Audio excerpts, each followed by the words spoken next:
রমজানের ১ মাস ত্যাগের পর আজকের সকালটা যেন একটু অন্যরকম সতেজতা নিয়ে আসে।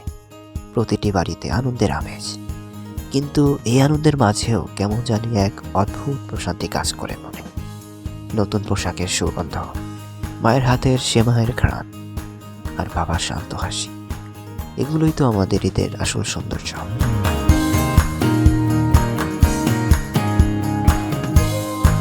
পায়ে পায়ে এগিয়ে যাই ঈদগাহের দিকে। চারপাশে মানুষ, সবাই উৎসবের রঙে রঙে।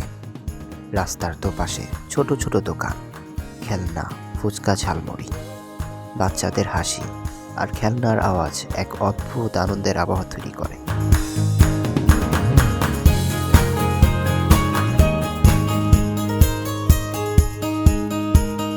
ছোটবেলার সেই স্মৃতিগুলো মনে পড়ে যায়।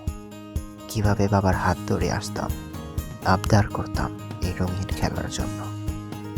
সময়ের সাথে সাথে আজ বড় হয়েছি, দায়িত্ব বেড়েছে, কিন্তু এই আনন্দ আর স্মৃতিগুলো আজও অপরিবর্তনশীল।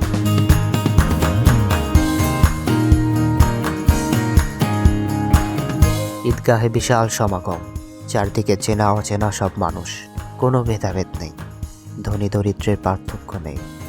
আমরা সবাই একই স্রষ্টার কাছে মাথা নত করতে এসেছি। এই ছোট ছোট ফেরেশতাদের দিকে তাকালে মনটা ভরে ওঠে। তাদের নিষ্পাপ চোখের আনন্দের ঝিলিক, নতুন পোশাকের গর্ব, তাদের হাসি মনে করিয়ে দেয় ঈদের আনন্দ আসলে এই ছোট ছোট জিনিসের মাঝে লুকিয়ে আছে।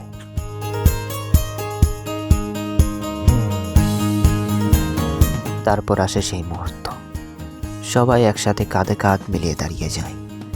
ইমাম সাহেবের আল্লাহু আকবার ধ্বনির সাথে সাথে আমরা সবাই শান্ত হয়ে যাই। শত শত মানুষ, শত শত স্বপ্ন, কিন্তু এই মুহূর্তে আমাদের সবার চাওয়া এক, স্রষ্টার রহমত আর করুণা ভিক্ষা।